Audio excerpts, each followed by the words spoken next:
Hey, everybody. If you want the full uncensored episode, be sure to click the link below to join the Fight Club on Patreon. And don't forget to like, follow, and subscribe. Yeah, can you make up on the spot a play-by-play of me protecting Chris in a scrum? Yeah, here's Semenko takes a run at Stapleton, takes a run at Nyland. Wait, Tim Stapleton's stepping in. Stapleton's got the right hand going on Semenko, and down he goes. Something like that. I kind of fumbled. That'll be a suspension. That'll be a fine. Nyland's going ballistic. He's a freaking madman. I'm Chris Nyland, and this is the Raw Knuckles Podcast. Hey, Danny, thanks for joining the Raw Knuckles Podcast today. Awesome to have you. God, I miss you. I miss you too. You know, dinners, times together, certainly great. But I couldn't be happier for you, to be honest with you. And a guy who certainly deserves the position you're in right now. I'm so happy when you got that job. Sad in a way because you had to leave Montreal, but for your career is certainly a great move for you. And I want to go back, and Tim and I were talking a little bit before this, and I said, I got to tell this story. And I'm working at TSN, and the general manager comes to me one day and he says, hey, you got a few minutes? I'm there, yeah, sure. He said, well, we're hiring a new play-by-play guy on the radio, and I want you to listen to some of the options. So he had 10 options, right? And I'm in there. Honestly, I want to get the fuck out of there, but I'm there, okay, I'll listen. So I'm listening. And we had it narrowed down to 4 guys and out of the 10. And Dan was in those 4. And I didn't pick him. And I came clean with him when he got the job. I mean, I got to tell you, he had asked me, and I didn't pick you. And I don't know why. Thank God, I wasn't in control of the thing there because, yeah, probably some schlep would have got it. And Dan ended up getting the job. And I got to tell you, in the time you were here, and just getting to know you, but getting to hear you and do the job you did was just that booming, rich voice that just the excitement of your calls are incredible. And it's a credit to you that you landed that TV job. Who did you pick, though? Could we know who you picked? I don't even know. No way. That's I don't even know the other guys. Honest to God. You forgot. Guys, a couple guys I think did junior somewhere else, and maybe there was another guy that did pro before or something. I don't know. I didn't even know who they were. I don't know who I picked, but that's funny though, Chris. It's great. You're always honest, right? So I think one of the first times I met you, you told me that, and of course I'm thinking, okay, I'm meeting Chris Nyland here. I was a little bit in awe, and you're like, you know what? I listened to some of the demo tapes, and you weren't my guy. I'm Chris. Knuckles. I didn't pick you. I told him right away. I got to come clean. I said I didn't pick you, but they made the right move, no question. And listen, everybody kind of knows the path that it takes to get to the NHL, okay, as a player, all right? You're either off to college, playing junior, you're playing hockey your whole life. But the path to become an announcer, a play-by-play guy in radio or TV, what is that? And how difficult is that path? Well, it's probably different for everybody. I mean, the kid now, the young man who's doing the Canadiens games on radio now, he's, I think, 26 or 27. He went to Ryerson and whatever they call that school now and got right in there, and good on him. For me, it was a pretty long path. I mean, it was 10 years ago that I got that job in Montreal, if you can believe that. So time flies. And it happened really, really quickly when I heard about the job and I got my name in there. But I was a little bit older. I had gone to St. Mary's University in Halifax, and I won't bore you with the whole backstory, but no, you can go for it. Okay, yeah. I'll try to make it halfway interesting. I didn't know what to do. I majored in English, graduated with a BA, and I thought, well, maybe I'll teach. And I applied somewhere to education. I never heard back, which is probably good for today's youth. That I didn't end up being a teacher. And I remember living in Halifax, working at a video store. I was in charge of the porn section. I don't know why they made me do that, but I did it. So I was video difference in Halifax. There were some interesting characters would roll in there at night, and I thought, you know what, I can't do this anymore. And previously, I'd gone to Vancouver. I was making $7.10 an hour as a security guard, so I had quite an illustrious past, Chris. So I remember watching TSN one day, and I thought, it was Sports Center, whatever the hell they call it then. I thought I could do that. So I took a broadcasting course. Alex J. Walling, the late Alex J. Walling, he died this past year. He ran it in Halifax. And it was okay. It helped push me. I ended up working in radio news in Antigonish, Nova Scotia, and I always thought I'd like to be like a sports reporter. I wasn't thinking play-by-play at that time. And I worked in news for a while, covering such things as Guysborough County Council, really thrilling stuff too. And, at some point I'm like, I'm 26. What the hell am I doing here? So I ended up getting married. And my wife at the time was living in Denver as a nurse. We grew up together in Trenton, Nova Scotia. So I went there and I bummed off her for a while. I couldn't get my work permit. We moved back and I had it was a tape of a sportscast that I read. I gave it to a guy in Halifax by the name of Brett Smith. He was a general manager at Eastlink TV, and he liked what he heard. So they were looking for an on-air guy. So I started doing everything. I was doing color for hockey in junior. I was doing color for football. I don't know anything about football. Did you make a demo tape? Like, what was on the demo tape? Was it hockey stuff? Or It was just they had at 5 o'clock they would have a newscast, and the sportscast was like 4 minutes long. So it's like, Chris Nyland had 29 minutes in penalties last night. Not that would ever happen, but the Canadians beat the Blues. yeah. So he liked my voice. Exactly. So he liked my voice, and he said, let's give it a try. So I started doing lots of stuff with them. And in the process, I did a year of color commentary on the road with the Moncton Wildcats. And at the time, I had 3 jobs. There was that. I had a data entry job for like a cardiovascular study at a hospital in Halifax, and I worked at that video store. So, and we were married with 2 little kids at the time. So we were just trying to make it work. Eventually I got that Wildcats job. Eventually I got on full time with Eastlink, did some stuff like that. And then in 2014, they signed the new TV agreement, which ends in 2 years. That's when Sportsnet spent all the money to get the exclusive rights to the playoffs and that sort of thing.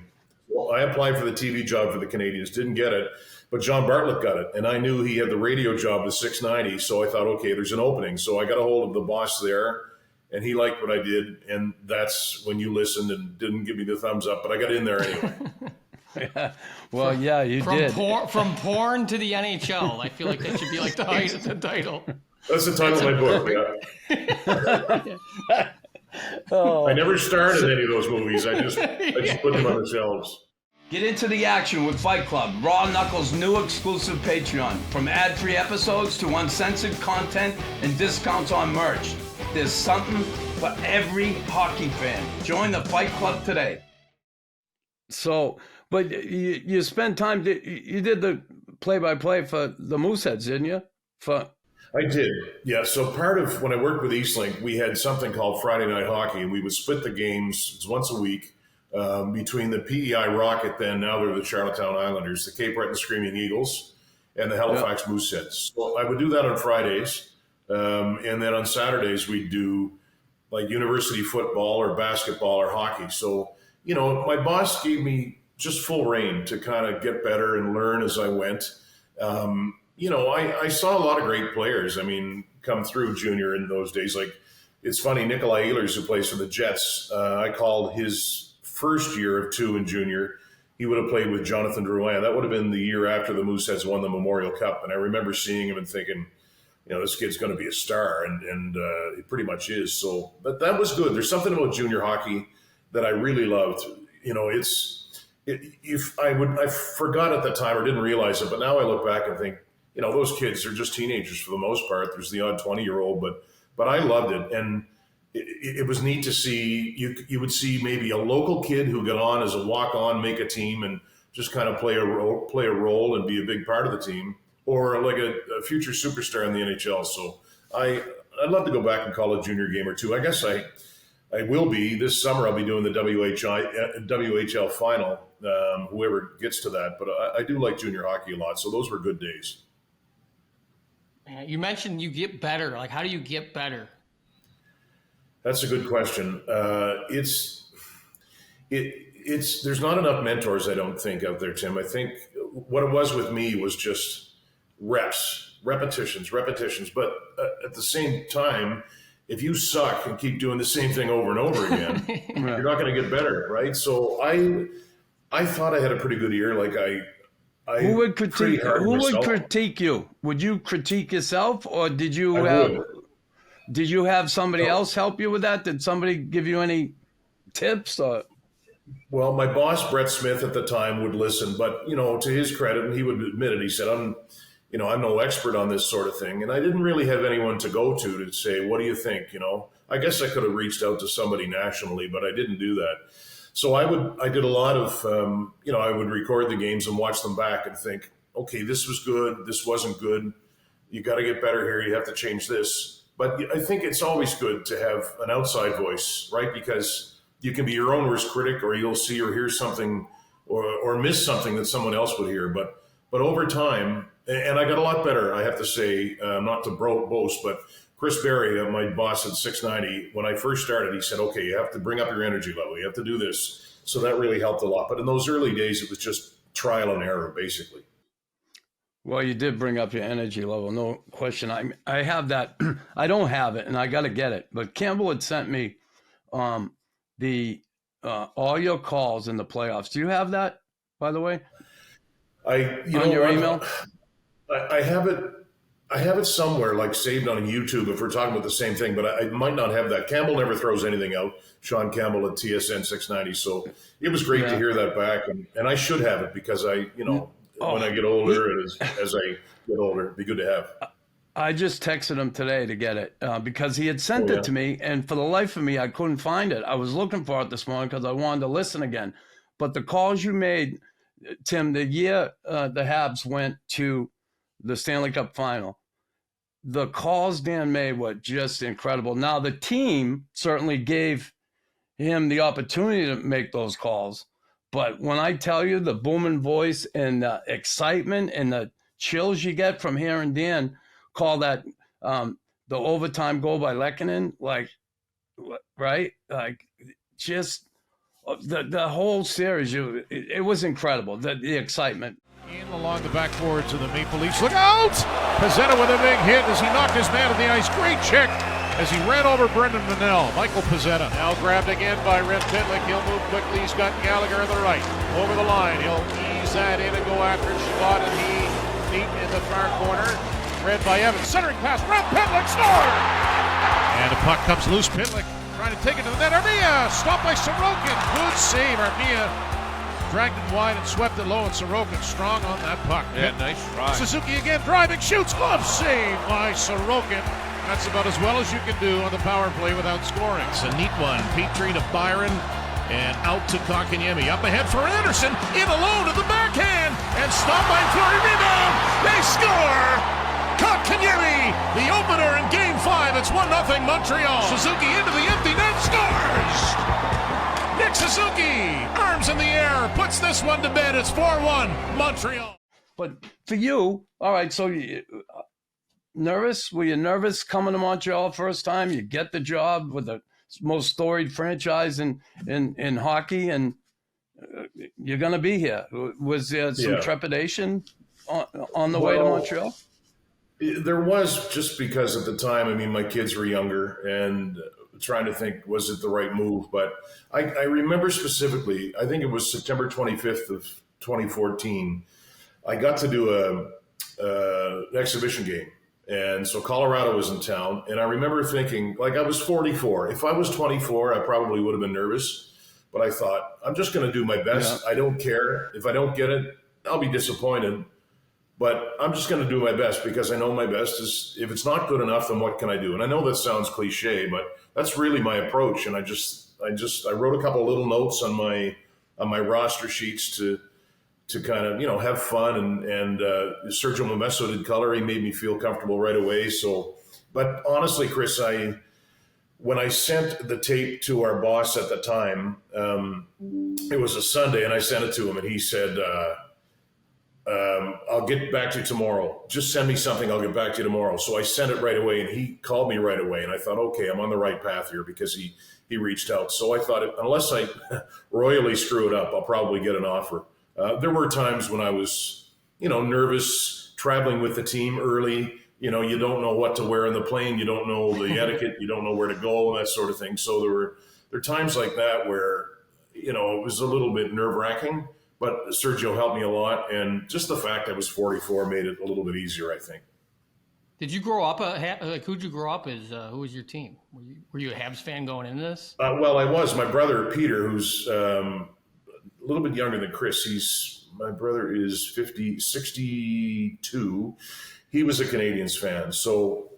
Right up until about 1984, I was a Habs fan. And then I remember seeing a video, actually an intermission highlight piece on Mario Lemieux, who was with Laval. And I thought, oh, my God, who is this guy? So as soon as he came in with Pittsburgh, I started to follow the Penguins. And then Crosby went there. So, but honestly, I don't look at it that way anymore. I'm not really a fan of any team. But, yeah, growing up, in Nova Scotia, as Chris would tell you, it's mostly Canadiens fans, or at least back then, Canadiens, Leafs, and Bruins fans. There's a lot of Bruins fans in Nova Scotia and in the Maritimes. A lot of Penguins fans now for obvious reasons, but those were always the three teams that were most popular.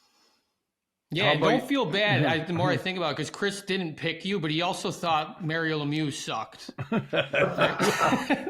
he wasn't the hardest worker in the early days. Listen, I didn't think he sucked. I just didn't. This is the kid that taught. Dan, the story is, when I first came to Canadiens, they had a game. Laval was playing at the Forum, and I'm going to watch a game. I heard all this stuff about Mario Lemieux, and he had a shit game, and no goals. I think he had one assist or something, and I just watched him. This is the kid they're talking about. Now, it was only one game, but he didn't impress me, and I'm like, And then all of a sudden, I get on the ice with him, and he impressed me. There's no question. But have you ever seen that photo? I'm sorry to cut you off. Photo Go ahead. No. Of Guy Lafleur. I think Lafleur got to 1,000 points or something, and it's at the Forum, and he's standing, and behind him, in the stands about 3 rows back, is Lemieux, and he's about 15 or 16 years old. It's really cool. Are you ready to take your love for hockey to the next level? Join the Fight Club Raw Knuckles exclusive Patreon to unlock amazing perks like ad-free episodes, bonus interviews, and even a chance to win a game day experience with me in the Habs Cave. Don't miss out on this ultimate hockey experience. What was it like for you? And how difficult is it to go from the radio to the TV? Because, the radio, you kind of have to explain, you got to give a picture of what's going on the ice. And those listeners have to picture that in their mind. With TV, everybody sees what's going on. So is there more pressure there, like not to screw up? Like radio can probably get away with a little more because the people who listen really aren't watching unless you did what I did and delayed the thing and listened to the broadcast, listen to your voice instead of Mudryk or someone else. Yeah, well, it's a good question. When I first got the job in Montreal, it was a TV background. So our boss said, okay, you have to be more descriptive. And I thought, you're right, because, I was just used to people seeing what I saw. But your people's eyes when you do it on radio, I think my style has always kind of been like an older school style where I pretty much stick to calling the play. I don't, throw too many anecdotes or statistical tidbits in there. The Habs are going from right to left on your radio. Yeah, that sort of thing. I can picture that, right? Yeah. Here's Stapleton coming through center on the right side, outside the blue line, stuff like that. So when I got to TV, full time, and I did a lot of TV during my time with the Canadiens at 690. But I'd always have to make that adjustment. Sometimes I wonder, do I say too much? Am I over descriptive? I don't think it's not wrong to say so-and-so has the puck behind his own goal. I mean, it's maybe a little bit redundant, but you do. And I have to say too, radio is, in a way, it's it might be more of a challenge than calling games on TV because you have to say where it is, what's going on, and fit it all in there and be concise and keep up with the play. So I think maybe I still have a bit of a radio style, but it's the style I like to listen to anyway, to be a little more descriptive of what's going on the ice. But it's always challenging. That's one thing I like about this job. Like it's always ad-libbing. It's how fast the game moves, and to try and keep ahead of it is difficult. I beat myself up when I misidentify people or maybe slur a word or two, but in the end, it's 2.5 hours of talking pretty fast and trying to stay on top of things. So it's always a challenge. Yeah, is that exhausting? Like, I get tired doing podcasts sometimes where I'm just like, I'm take being a nap, serious. Tim. Like, take a nap. Take a fucking nap, Tim. I'm working way too hard for this podcast, but I'm just like talking and engaging and having to think, and like, does that get tiring? It does. So after a game, I'm not spent, but you're wound up, right? Yeah. Yeah. And well, it's true. I'm looking at the rink from where I am right now. So my apartment building is attached to the arena. So the last thing I'm going to do is walk out of there after a big win and come home and go right to bed. You're pumped up, but at the same time, you need to kind of release a little bit because you're so focused for, during the game and leading up to the game too, because you're trying to figure out what you're going to say and what you're going to focus on. So, it's not like running a marathon, but at the same time, you've been through something just because it's mentally taxing in a way, but it's a really good feeling, right? If you think you did a good job, and like we did a game at Madison Square Garden 2 weeks ago, and it was a big matchup, and the Jets went in and they played a great game, and I know our viewership had to be high, and I know that Kevin Sawyer and I, who does the game with me, we felt that it was a good broadcast. So after that, you're like, you know what? There's nothing better than this, and it's a blast. So on the flip side, there's nights where they're maybe 6-0 against the Jets halfway through the game, and you're trying to fill the next half of the game. So that's a challenge too. But there's nothing like for me the feeling after a good broadcast. How do you unwind, Dan? Well, I try not to drink too much, Chris. No, I'm teasing. I'm teasing. No, I know, but it takes a while. I'll sit back and just, on one hand, I want to forget about it for a while, just forget about hockey for a while if I can. But I'll usually sit and just kind of watch TV and be brain dead for a little bit and let it kind of wash away. There's all those pornos. Well, it is. He goes back to the porno days. And I took a lot of them with me when I left, and a big old VHS player. So no, we won't get into that. No, and that's okay. But so I've watched games with my brother, and Steve, he's intense. He gets into the game big time. And, if someone screws up, freaking screaming at them, and a few beers, get crazy. Do you ever, when you're in that game mode, did you ever feel like, or you, saying something that you might regret? I've done that, and I try not to do it. I try not to be too critical. But at the same time, I don't get emotional that way. But if somebody makes a bad pass, maybe a Jet makes what I think is a foolish play. Like last night, they had a chance to clear the puck a couple of times, and they didn't. And I was going to say this is going to come back to bite them. In the end, it did. Kevin Fiala scored a goal. So I might say, they didn't get the clear they needed. And then I think, is that too critical? Do I leave that to the color commentator? But in the end, I think, well, I have to say what I see and trust myself, or it's going to look like I'm, not doing the job. It's funny when I worked with Sergio a couple of times, a couple of those dark years, I can remember him slamming the desk. It was a couple of times. Angry.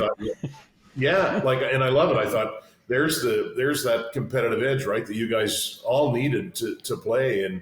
But for me, it's funny. This is a little bit off topic, but the Jets creative department, they'll mount a GoPro sometimes in our booth.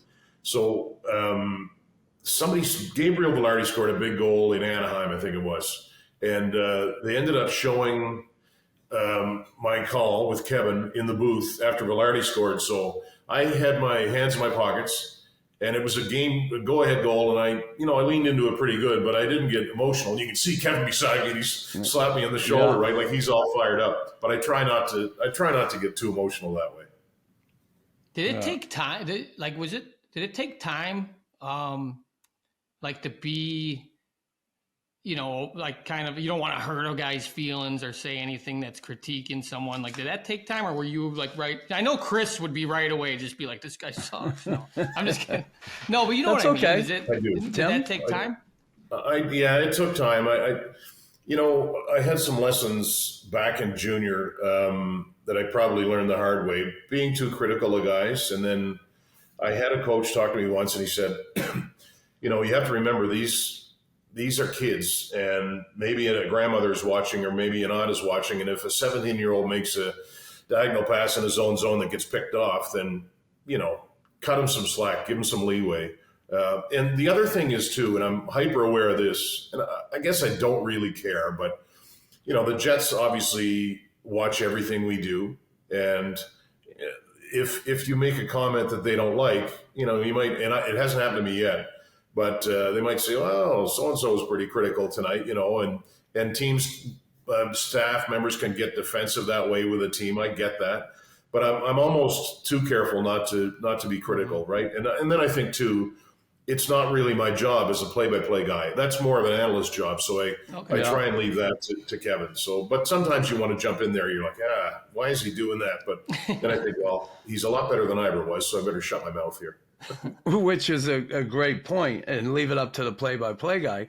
But how about, I'll do the dirty work here. Jack Edwards in Boston is a fucking homer, supreme homer. How do you guard against that? Because funny, like, you want to see the team you're covering win, obviously. I can't imagine what it felt like in the playoffs that year, even though there was no crowd. It's so exciting. Like, and it came through in your voice, and how do you guard against that? I'm a homer guy. Well, when I first started in Montreal, I was told probably halfway through the first year, you should be more of a homer. But that's not in my nature. I hate homerism. I get it. And did that come from TSN, or did it come from the Canadians, if you don't mind? No, they came from TSN. And that's fair. And I just said, I can't do it. But you're right. I mean, so even though obviously I work for TSN, I don't work for the Jets. So I travel with them. You get to know the players a little bit, the staff even better, and you want to see them do well because you like the guys, you see the work they put in. And if you watch one of our games, like last night, Kevin Fiala scored, and I said, Fiala scores. And it wasn't, I wasn't jumping up and down. Yeah. But as far as when the Jets go, you match the level of the excitement of the crowd. But if I worked for the team, maybe it would be different, right? Maybe you're a little more inclined to be a homer for the people who write your paychecks. Probably not. That's just not who I am. And I do understand, like, there's some markets like homers, and some bosses will say you have to be more pro us, right? But it's just, for me, it's not in my nature. I don't like watching or listening to games like when they're called like that, even though I get it. So it's not that difficult for me to be the way I am. And having said that, you go back to when the Canadians went to the final, even though, Game 6 against Nashville, Vegas, when Lehkonen scored in overtime, I can't remember how many people were there, but the energy around the city, I look back and think that call, I almost yelled, but then I think, no, I had to match that kind of excitement with the fans. So that's sort of one way I always think for home games is, match the level of excitement of the fans who are enjoying the victory or the goals by the home team. Yeah, that's interesting because I have this ESPN package, and they give you that option. You want to listen to the Coyotes announcer, or do you want to listen to the Jets announcer, right? So you have those two options, and sometimes I just love when it's just a TSN option, and it's a kind of a neutral. Because like Nux was bringing up sometimes a homer announcer sounds, I just can't listen to it. But then again, if I'm not a fan of that team, I love the Red Wings, so I like listening to Mickey Redmond. And I forgot, and I like the Oilers announcer. But it's interesting. There's a lot of options. Yeah, and you're never never going to Yeah, go please ahead, Dan. everybody. Sorry, Chris. Just to say, it's everybody. You know, everybody's tastes are different, and I love listening to the other guys. Like I've had satellite radio forever. I love listening to. There's certain guys in the NHL who I think are great. There's other guys who I'm like, yeah, you know, they're not for me. But I'm sure people say that about me too. But I always find I can learn from somebody, and it's just whether it's watching on TV or listening on the radio. That's even before I was in this line of work, it was the same thing. I always had my favorites, and same when I listen to a lot of baseball. There's teams that I'll listen to just specifically on radio and satellite radio because I like their announcers. So I like the line of work. It's interesting to me. So I pay pretty close attention that way. I'm gonna get there in a bit, but it's funny, you know, right? Todd Fedor, Fridge, right? Tim. Yeah. He got the color man job on radio in Philly, and I listened to him. He was in Ottawa, so I put it on and I listened to him online. And we talked afterwards, and I just said, hey, I heard you. Pretty cool, good stuff. He said, oh, what did you think? Any suggestions? And I said, well, maybe one. And I think this was good advice. I said, you said us and we a lot, you know? I said, maybe just say the Flyers instead of us and we, because it's almost like you're still playing. You might be out hurt, you know?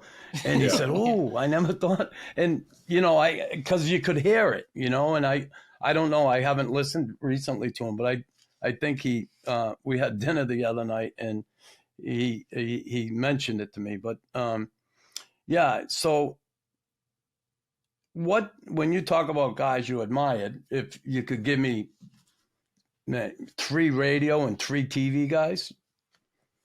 I love Danny Galvin. Yeah. I don't know. I loved him back in the day. When I started in radio in Antigonish, Nova Scotia, when I walked in the back door at CJFX, there's a picture of Danny Galvin. He was the first person on air in that station because he went to St. FX University in Antigonish. And he's from Cape Breton, which I always thought was cool. He was near the end of his career, just when I started to kind of get into things. So, but for me, Chris Cuthbert, I love the way he calls the game. His anticipation of the big moments is really something for me. When I got to kind of know him a little bit and ask him for advice, I was a little bit starstruck. He's just a normal guy, but to me, he's awesome. I watched something with Bob Cole not long ago. And for some reason, I forgot how great he was. I mean, there's only one Bob Cole. That voice and there's a guy who he just called the game. He came from a different time where there was no, you know, so-and-so has 36 points in his last 24 games. It was just the play-by-play. And the great Bob Cole story is he would give his color commentators the Heisman. So if I'm doing the play-by-play and you come in and you say, you know, Bob would stick the hand out. That was it. You were not allowed to. So I love him. I'm trying to think of, you know, one guy that I like a lot is Dan Dunleavy, who does TV play-by-play for the Sabres for the last number of years. And they do a simulcast too, which some teams do, where his play-by-play goes on radio. So I think that's pretty cool. There's a young guy named Brendan Batchelor, who does radio games for the Canucks. He is good. I'm trying to think. Go ahead. Sorry. Yeah, I was thinking, how about those like big voices in TV in the States, say football, baseball, stuff like that? Those type of guys. Well, I mean, if I go back, there's, you know, so many great ones. Remember Pat Summerall, how good he was? Oh yeah. Like, so there's those classic voices which you either have or you don't. And he had one, obviously. But not only that, it was his feel of the game and just watching football, which I don't understand as much as I should. But those are the guys I like. Or even Jim Nantz, like the Masters is coming. I know that's obviously a different sport, but it's some of those guys just have such great command over what they're doing. And I mean, I'm going to forget a couple of guys and think of them later after we're done here. But how about the LA Dodgers? Marv Albert, he had LA Dodgers. The LA Dodgers. Marv Albert, yes, kick saving a beauty. He was great, and Marv, he was called Rangers games forever, and Vin Scully for sure, Chris. Right. Maybe I always say he might be the best broadcaster ever, and I just don't mean sportscasting. Like to listen to him work a game well into his 80s, and it was lyrical. He would tell stories in between the play-by-play, and it was just seamless. And I mean, I think he's incomparable in any sport. He did a lot of different sports. I read a book about him a couple of years ago. I didn't know he had done golf back years ago and football as well, but I'm sure he could do anything. What a treasure that guy is. He's amazing. Right. I grew up loving. He did ESPN. Gary Thorne. Gary Thorne. What's he still announcing? Baseball. I don't think he is, and he was identifiable with baseball and ESPN for years. Right. So I'm going to ask you a question, Chris, that I asked before. Go right ahead. You remember there was a Bruins broadcast you were watching as a kid, and Derek Sanderson did an intermission interview, and he was smoking a dart. Yeah. You remember that? Yeah. And you said there were a couple. There was Don Earl. I don't know if you remember Don Earl with the Bruins. And then it was Fred Pearson and Johnny Cusick, right? Yeah. Or Fred Cusick and Johnny Pearson. Yeah. And the Turk was smoking a cigarette. I remember one with the Turk, okay? And between periods, he's sitting there and he had his dot going. And was holding it down by his side, and he'd take a puff. And the interview's over, and they said, "All right, Derek, thanks for joining us today. You get a gift certificate to Eastern Coat Company of Watertown." And Derek said, "Well, thanks for that, Fred." And he grabbed his jacket, and he said, "I think you could use it more than me." And he handed it back to him. Like Fred had this jacket on, it looked like a burlap bag, It didn't even look like no style whatsoever. And Turk just right back to him. I was like, oh, that is beautiful. Beauties. And I remember growing up in Nova Scotia, we used to get some Bruins games, and I remember Fred Cusick a little bit, or Cusick, I should say. And talk about homers. Well, he was one, but he was a beauty. Oh yeah, for sure. Calling all hockey lovers. Upgrade your podcast experience by becoming an enforcer. Gain access to the greatest hockey doc ever, The Last Gladiators. And don't settle for ordinary. Join the Fight Club over on Patreon today. How about like homework? So how much does it help you just to have those little tidbits maybe about a guy, where he's from, what he likes cooking, or what, I don't know. Do those things help you at all, or is it more the color man? Well, more the color man, but still, those things are pretty vital. And one thing that I'm still not the best at is talking to guys in the dressing room. I mean, I do it, but I don't like to get in their space, right? Because I know that they have to deal with us enough. But I just find when you do that, you can maybe learn something about somebody that anybody can't find on the internet. I mean, anybody can go and see what a guy's stats are, where he played junior. But if you talk to a guy and he might say, well, like Alex Iafallo, I've gotten to know him a little bit, and he's a big outdoorsman, loves to fish and camp and just get away from it all. So, you pick up little things like that. And I think viewers, listeners like to hear that sort of thing. And it's when you do that, it kind of builds a little trust between yourself and the players too. But, and it's different. Some guys are like Adam Lowry. He's the nicest guy you'll ever meet. He's always willing to talk to you. Other guys are a little more bristly, and they pick their spots, and that's fine. But when you can do that and build that relationship and get some information, I think it's worthwhile. The guy out in I have a question. The guy out, I forgot. I don't want to butcher his name, but Rick, whatever. One of the famous. I thought you were taking a nap, Tim. No, I woke up. I'm back. Okay, I'm back. All right. But the guy out in the Sabres, he made that call like Brad made, Mayday. Yeah. What's one of your most favorite all-time calls? Oh God. And that was great because I don't know if he had that written down. I wouldn't think he did, but that seemed spur of the moment. And that was I mean, not that Rick Jeanneret needed that to make his career, but that is as legendary a call as you're going to get. Right. For me, there's a couple. I guess when Lehkonen scored in overtime to put the Golden Knights out, that was one. And, I can't really think of too many. But when I mentioned earlier the Rangers' first round series against the Canadiens, when Radulov scored in overtime in Game 2 to tie the series, I thought the energy that I had matched the energy in the building. And it's the funny thing about that one, we went to New York City the next day. So there was going to be 2 games there, the middle games of the series, games 3 and 4. So we checked into the hotel. I turned on NBC, and they were covering the games. They were covering the series, and they showed the highlight of the goal, and it was my voice, my call over. And I thought, oh, okay, well, that's on national TV in the U.S. So I thought that was pretty cool. So those are the ones. I mean, we all dream of it. We all dream of it, of calling an overtime goal in the Stanley Cup Game 7 sort of thing. I'm not sure if that's.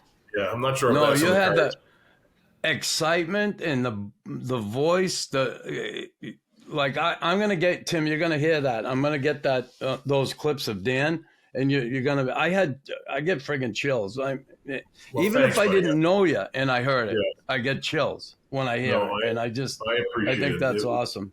Yeah, can you make up on the spot like a play-by-play of like me protecting Chris in like a scrum? Yeah, here's Semenko takes a run at Stapleton, takes a run at Nyland. Wait, Tim Stapleton's stepping in. Stapleton's got the right hand going on Semenko, and down he goes, like something like that. Kind of fun. Some of those aren't realistic, but they're there. Well, that definitely wasn't real.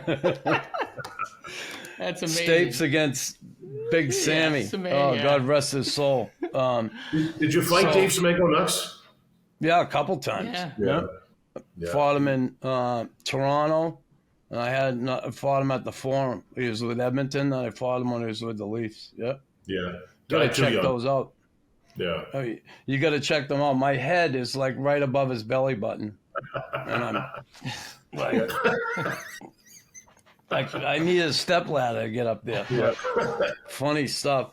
So, man, how about for you? Like you said it, you're not crazy about going to the locker room, invading guys' space.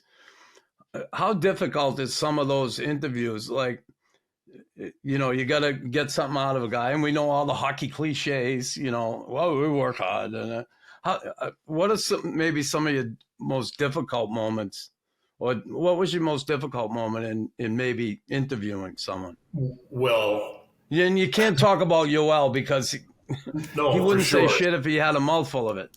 And that's fine. Some guys aren't talkative. Here's one. My first year at 690, so 2014-15, as rights holders, we would get a pregame interview with Michel Therrien. So he no more wanted to talk to me than he wanted to jump off the roof of this building. And I didn't want to talk to him either, to be honest with you. Mm-hmm. It was a guy he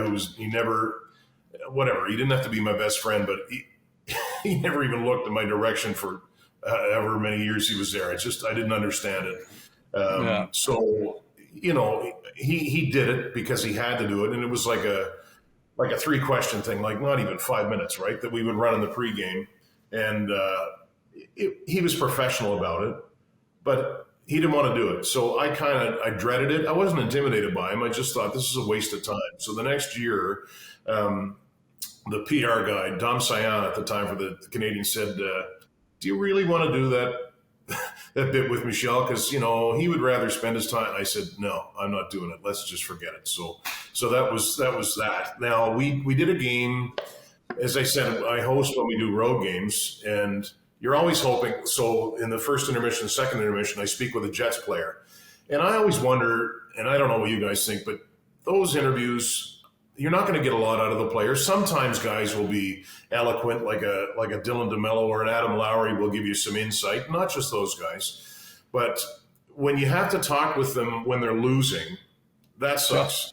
So they were down by a few goals. I talked to Neil Pionk, and I have to say this was a stupid question. My first question was okay. I know I said, you had a better second period. Why? And he answered me. They were down by 2. And I said, just a weak question. I said, what do you have to do in the third to get back in this game? He said, score 2 goals.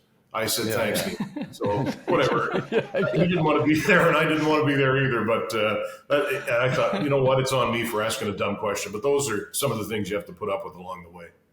Yeah, that is difficult because from a player's standpoint, too, when you are losing and you got to go in, now answer questions, you're going to be like, fuck off. I don't want to talk to you right now. Leave me alone. Are you guys mad that you lost? It's like, I am mad. So if you could do another sport, what would it be? Ooh, well, I did a lot of different ones when I was younger, back in Nova Scotia. And again, this is true. I never really understood the inner workings of basketball or football or soccer. I did soccer too, but you know what? I really like calling basketball because it was university basketball. But you're right on the court, and it's physical. Like you might not think it, but it's a rush being down there and calling it. Football too. I kind of should have kept up with that because I think if I did, then maybe I would have had an opportunity at some relief work on the CFL and TSN. If somebody's sick, I'm sure I could still go in and do it. But ultimately, I think even though I've called a bit of it, I would love to be able to call baseball because that's a tough sport to call. Like I think of those guys. You talk about Chris Long. It's a lot of talking, right? Yeah. You have to say you're the play-by-play guy for the Pittsburgh Pirates, and it's June, and you're not making the playoffs. 162 games, all of that talking. That is difficult, but I love listening to it because you can hear the crack of the bat and the ball and stuff, and it's an art. So I would say, Tim, probably baseball. Like people will say, hockey's the hardest to call, and in some ways it is because it's so fast. But I think with baseball, and especially on radio, you have to know your stuff. We talked about Vin Scully earlier; he's the perfect example. But that's an art form. That's tough to do. So you if you could like to do baseball, you'd probably like to do cricket too, then, wouldn't you? Yeah, those are like 3 day long games, right? That would be good. Crazy. Imagine cricket. Oh my God, I still don't have a clue what goes on in those games. I just don't. Nobody does. Even the players don't know what the hell's going on. It's funny. I even Googled it to try and understand it, and I couldn't. I'm like, what are they? But yeah, that's awesome. So yeah, that had to be difficult, baseball, filling all that time. But so good. Yeah, Dan, you're in Winnipeg now. That's awesome. I'm so happy for you. You so deserve where you're at. You work your butt off for it. You got a great voice. The talent is there, no question, but you work at it. And I'm so proud to call you my friend and so happy for you getting to the pinnacle of where you want to be, and that's awesome. So good. Well, thank you. Listen, I'm gonna thank you publicly because, and I don't even know if I said this to you. I hope I did. So there was a time when I was in Montreal. It was a shitty time. It was a rough time for me. So my cousin, who was my closest friend, died at 48. Another friend died at 52. My father died, and there was other stuff going on. That was all in the span of about 14 months. And when people will ask me about you, I'll say, Chris is a protector. Like you knew somehow that there was something going on, and you and Jamie had me over for dinner all the time. You still do. And, with your dogs and you befriended me, and it helped me so much, Chris. Like, even though I was a little older, I was still away from my kids and my family, and I missed everybody. And you helped me so much. I know you help a lot of people still, but I'll always appreciate that. And it's great to be able to call you a friend. And I do thank you. So, you helped me along the way too. Like you helped me kind of keep focus and know that I had a friend. So it's always meant a lot to me. And I hope you know that. Yeah, I appreciate that. I thought you were thanking me for a second, but I was no, you're next, Jim. The next podcast, yeah. That's the way the world is supposed to work. That's awesome. Right? That's the way it's supposed to work. And it doesn't always work that way. But yeah, man, I love your friendship. You're a good man. I like being around good people, as opposed to my old life. I was around some pretty shitty people, and that is no longer. And you're one of the good ones, Dan, one of the great ones, honestly. Well, another reason I like to be around you Because you're such a good cook. That's another reason I like to be around you. So I mean, people might not realize that, but I needed someone to say. I needed someone to verify that because all I've been hearing is. it's Well, true. you're gonna get a taste. He loves You're it. gonna He get gets a right taste into in it. July.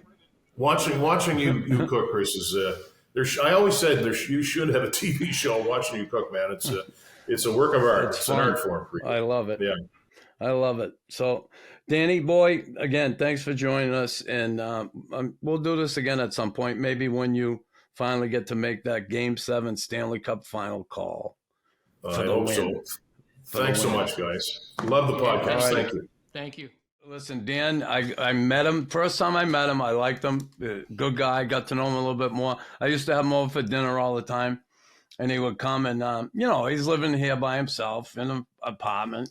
And I knew, some of the things that was going on in his life, but just had him over. He'd love to come over here and obviously eat, but he loves sitting on the couch with my St. Bernard. Just, Really? he was like a big teddy bear with he was like another big St. So you Bernard. guys are like close. That's great. Yeah. Yeah, a good man. And again, I'll get you the recordings of all those big calls he made. Yeah. That'd be great. I'm telling you, the calls he makes, the big booming voice, that rich voice, and it comes from way down here, and boom, he's one of the good ones for sure, and just a good friend. So he's gonna have a long career there in Winnipeg. Those. I said it earlier, those jobs are hard to come by, right? Yeah, the competition, right? For sure. No, I mean, the competition, there's not many of them. And then just being a fan of sports in general, there's very, there's a lot of play-by-play guys I don't like to listen to. Right. Right. So that's it. You hear some of them, you're like, yeah, it's just like, really? But he's certainly one of those guys. I like his voice. He's easy to listen to.